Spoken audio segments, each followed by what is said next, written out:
I'm Samir. Today in this session we will learn server control events in ASP.NET. तो चलते हैं visual studio की तरफ. We will be working with our same previous project. हम अपने पहले ही project के साथ ही काम करेंगे जो था वेब एप्लीकेशन 2. तो हमने उसमें एक वेब फॉर्म 1 बनाया था, हम उसके साथ ही काम करेंगे. तो आज हम सीखेंगे कि server control events in ASP.NET. Events क्या होते हैं इन ASP में, किसी भी वेब फॉर्म में. जब हम बात करते हैं टूल्स की, तो ये इनमें इन टूल्स की बात कर रहा हूँ. इन टूल्स की बात कर रहा हूँ तो इसमें आपका बटन हो गया, टेक्स्ट फील्ड हो गया, आपका कैलेंडर हो गया, चेकबॉक्स बटन्स हो गया, रेडियो बटन्स हो गए. इन टूल्स में से जब भी कोई यूज़र ब्राउज़र पे क्लिक करता है या कोई चेंजिंग करता है तो उसके साथ, अगर जैसे बटन पे हम बटन यहाँ ड्रॉप डाउन करते हैं, अगर बटन पे हम क्लिक करते हैं डिज़ाइन के वक्त, वेब फॉर्म जब ब्राउज़र पे हम इसे क्लिक करते हैं तो कोई एक अलग पेज खुल के आता है या एक ड्रॉप डाउन लिस्ट आ जाती है या कोई और चीज़ हो जाती है. मतलब कोई भी चेंजिंग आ जाए हम उसे एक इवेंट कहते हैं. कोई इवेंट परफॉर्म हो गया, कोई भी ऐसी चीज़ जिसे किसी को क्लिक करने से हो जाए उसे हम इवेंट कहते हैं. सर्वर कंट्रोल इवेंट्स हम उसे कहते हैं. So let's have a practically look. तो हम प्रैक्टिकली करके देखते हैं. Oh, I am going to delete this. Okay, तो हम पहले एक बटन उठाएंगे. ओके, नेक्स्ट, और हम एक टेक्स्ट बॉक्स उठाएंगे. यहाँ से आप नीचे करके ये टेक्स्ट बॉक्स उठाएंगे. ठीक है, अब डिज़ाइन व्यू में जाएं. Just separate them. ठीक है, हमने ये उठा लिया. अब इसकी टेक्स्ट चेंज करेंगे. राइट क्लिक करके आप प्रॉपर्टीज़ में जाएंगे. प्रॉपर्टीज़ में आप इसकी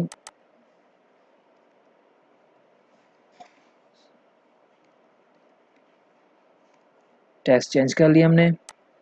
ओके, अब इवेंट कैसे जनरेट होते हैं.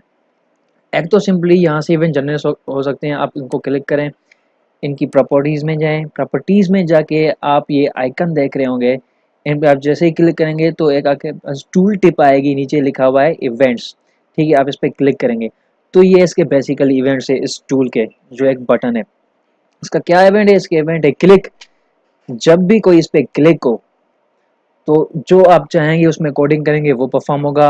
जब इस पर कमांड हो तो वो परफॉर्म होगा. ठीक है, तो हम यहीं से भी इस पर डबल क्लिक करके इसका इवेंट जनरेट कर सकते हैं. और यहाँ पे भी हम इस पे खड़े होकर इसके डबल क्लिक करके इसका एक इवेंट जनरेट कर सकते हैं. तो यहाँ पे इसका एक इवेंट जनरेट होगा. इवेंट जनरेट के होते ही ये एक इवेंट है. अब इसका एक मेथड बन के आ गया है हमारे सी शॉप की लैंग्वेज में. देखें, अब इसका नाम ही देखें, आप इसका नाम देखकर पहचान जाएंगे कि ये कैसा इवेंट है. बटन 1, ये बटन 1 इसका नाम है. ये जो खुद, ठीक है ना, ये सबमिट इसकी टेक्स्ट है. तो इसका जो असली इसको ये आईडी है, इसकी आईडी देखें हम. सॉरी, इस पे क्लिक करें, प्रॉपर्टीज, प्रॉपर्टीज में वापस में जाएं. आप इसकी आईडी देखेंगे तो इसकी आईडी पे बटन 1 लिखा हुआ है. मतलब आप इसमें जो भी CSS अप्लाई करेंगे, इसकी प्रॉपर्टीज जो CSS में अप्लाई करेंगे वो बटन 1 नेम के थ्रू आप ये भी चेंज कर सकते हैं इसका, लेकिन अब बटन 1 ही रहने देंगे. तो इसका जो सी शार्प में नाम होगा इस बटन का, वो भी बटन 1 ही नेम होगा. तो बटन 1, अब ये इवेंट किस चीज़ का है, इवेंट एक क्लिक का. जब इस पे क्लिक हो तब ये इवेंट परफॉर्म हो. ठीक है, अब इसका इवेंट जनरेट हो चुका है. हम अब टेक्स्ट बॉक्स का इवेंट जनरेट करेंगे. तो इसमें भी डबल क्लिक करके आप इसका इवेंट जनरेट कर सकते हैं. ये टेक्स्ट बॉक्स 1 इसका नाम है. उसका इवेंट क्या है, टेक्स्ट चेंज्ड. जब भी हम इस टेक्स्ट बॉक्स में कुछ भी लिखेंगे, टेक्स्ट चेंज होगी, तो हमने जो इसमें कोडिंग की होगी वो कोडिंग परफॉर्म होगी. तो जस्ट लाइक अब मैंने इसमें लिख रहा हूँ, ठीक है ना, रेस्पॉन्स. ये एक बिल्ट इन मेथड है ASP में. रेस्पॉन्स डॉट राइट का मतलब होता है अब जो भी इसमें लिखेंगे वो स्क्रीन पे शो होगा as output. Button clicked. Okay,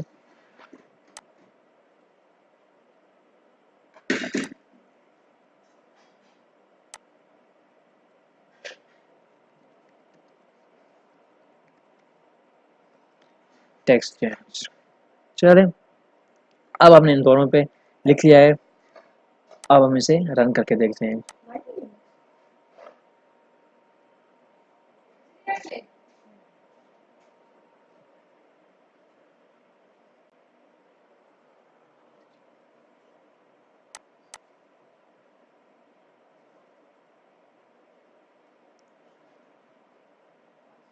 सो एक एरर आ गया है, control one button one type of the button must be placed inside a tag of with run at server.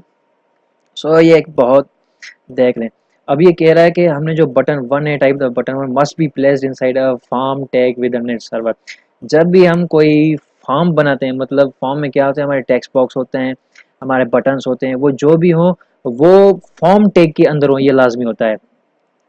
अब आप इसे क्लिक करके वापस जाएंगे तो यहाँ आप डिज़ाइन सोर्स मूव में देखें, यहाँ पे कोई भी फॉर्म का टैग नहीं है। और ये ज़रूरी होता है कि आप जो भी जब भी ASP में टूल्स यूज़ कर रहे हैं तो वो फॉर्म टैग के अंदर होंगे। तो चलिए हम एक फॉर्म टैग बना लेते हैं इसका। ठीक है, ये रहा आपका फॉर्म टैग। तो ज़रूरी है आप,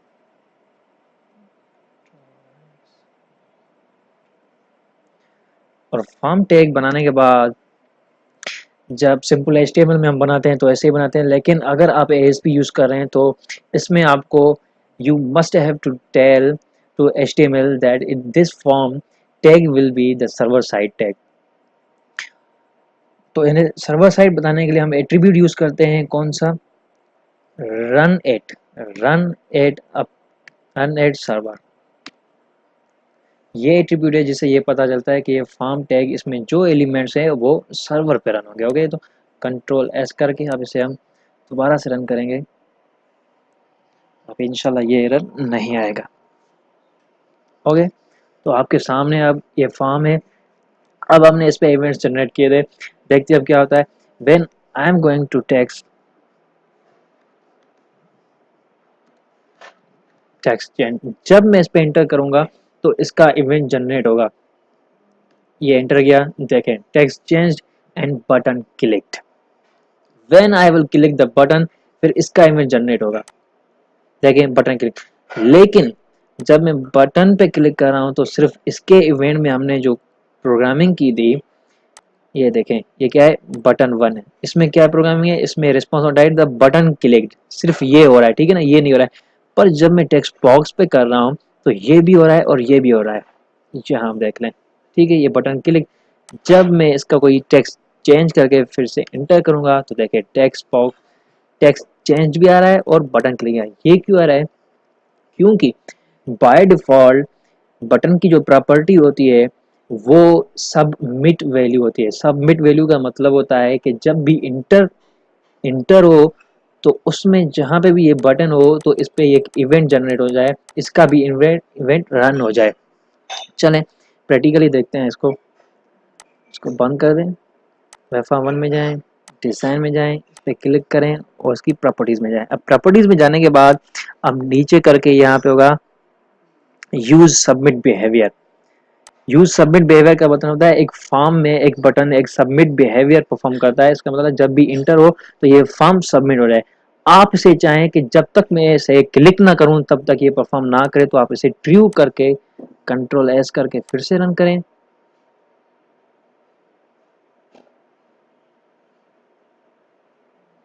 तो अब text change, okay, when I will press enter the only text will be shown which is written in this event. Only the text changed, not the button click show. Okay, when I will click the submit button then this will be erased and this event button will be shown. Okay, तो ये थे events. हर किसी के अपने अलग अलग events होते हैं, जैसे मैंने इनके इवेंट्स आपको बताए थे। आप टेक्स्ट बॉक्स पे क्लिक करते करके इवेंट्स में जाएंगे तो इसके क्या, इसका सिर्फ एक ही इवेंट है, टेक्स्ट बॉक्स चेंज्ड। इसका सिर्फ एक ही इवेंट है, टेक्स्ट बॉक्स चेंज। अगर हम किसी और कंट्रोल में जाते हैं, राइट क्लिक करके आप, सॉरी इसको बंद कर दें, बंद नहीं करेंगे तो टूल्स शो नहीं होंगे, टूल्स शो, हम जैसे चेक बॉक्स में जाते हैं, ओके, चेक बॉक्स पे क्लिक करके जब इसकी आप प्रॉपर्टीज़ में जाएंगे और इवेंट्स पे जाएंगे तो चेक्ड चेंज। जब एक चेक बॉक्स, ये हमारा है चेक बॉक्स, ओके, इस पे हम क्लिक करेंगे तो क्या हुआ है, चेक्ड चेंज्ड, मतलब ये चेक था या चेक नहीं होगा, अनचेक हो जाएगा। तो इस पे आप डबल क्लिक करके इसका इवेंट जनरेट कर सकते हैं। सिर्फ इसका इमेज जनरेट का मतलब ये नहीं होता, जैसे मैंने यहाँ पे किया है कि आप बटन इस पे कोई कोडिंग करके और कोई भी चीज़ आप शो करें, इस पे आप काफ़ी सारी प्रोग्रामिंग कर सकते हैं। लेकिन जब हम आगे चल के सीखेंगे तो अल्हम्दुलिल्लाह आप इतने काबिल हो जाएंगे कि अपनी लॉजिक्स के थ्रू इनको यूज़ करना सीख जाएं। तो फ्रेंड्स आज के लिए इतना ही। और अगर अब तक आपने मेरा जो चैनल है वो सब्सक्राइब नहीं किया तो पहले सब्सक्राइब कर लें इंशाल्लाह, और उसके साथ साथ बेल आइकन के बटन को भी दबा लें ताकि मेरी जो नेक्स्ट आने वाली वीडियोज़ हैं उनकी नोटिफिकेशन आपको मिल सके। सो अल्लाह हाफिज़, हैव अ नाइस डे।